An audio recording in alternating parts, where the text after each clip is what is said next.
Cameron, I guess we don't know too many details, and why should we?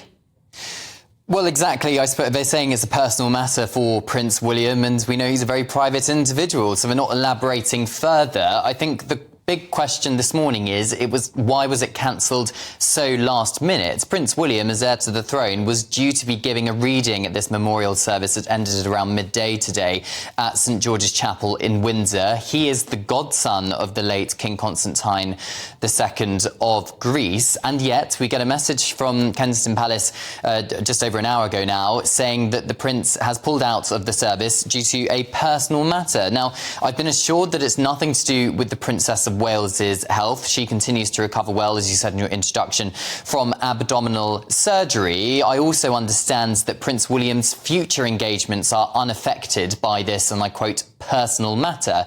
But now, of course, all these people, everybody's speculating as to what this personal matter could be. I think we're certainly getting a sense of caution from royal sources. They don't want us to go into panic mode, and they're very keen to stress that it's nothing to do with the Princess of Wales.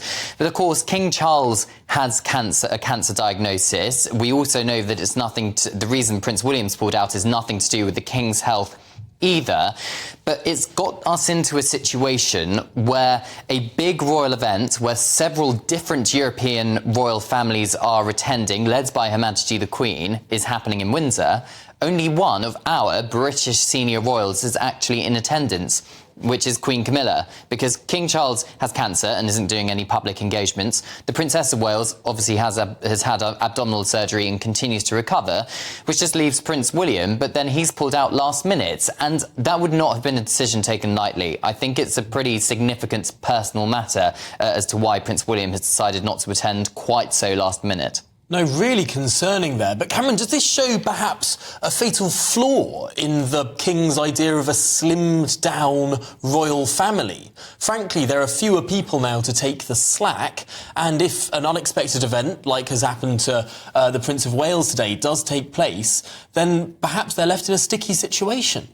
Yeah, and to quote Princess Anne, the Princess Royal, who's the King's sister, who was speaking to Canadian television just before the coronation, she said the idea of a slimmed-down monarchy sounded like a much better idea when there were a few more people around, because as we know, Prince Harry and Meghan are no longer working members of the royal family. They're in California, and then Prince Andrew has obviously had to step back as a working member of the royal family in disgrace. But both Prince Andrew and Fergie, Duchess of York, arrived together at this service today in front of all the cameras as well. So let's see how well that went down with Prince William and perhaps other working members of the royal family. But of course, it would have been sanctioned by probably the King and Queen Camilla, and it was a personal, private service. This wasn't a kind of working member of the royal family event, which is why perhaps we saw Prince Andrew and Sarah, Duchess of York, attend.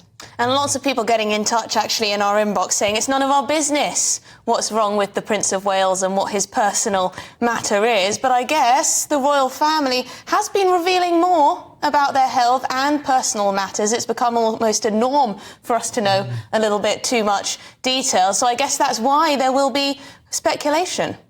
Well, quite possibly. I think there's also a clear difference between Buckingham Palace and Kensington Palace. It's clearly the King's wish that he gives his public as much medical details as possible, with A, the enlarged prostate, and B, the cancer diagnosis, although we don't know which cancer it is, other than it's not prostate cancer. Kensington Palace do have... They only discuss medical details if it's absolutely necessary. So the fact we know about the Princess of Wales is because A, she was in hospital for pretty big surgery, and she's no longer carrying out engagements until Easter. And they kept very quiet when Prince William had COVID back in 2020. They didn't give us any details until after Prince William had recovered, possibly to stop mass panic. And that is a very clear distinction. Prince William and Catherine are both very private individuals. It's a different type of member of the royal family, as it were. So there is a clear distinction there. Well, thank you very much indeed, Cameron Walker, our royal correspondent. Great to speak to you.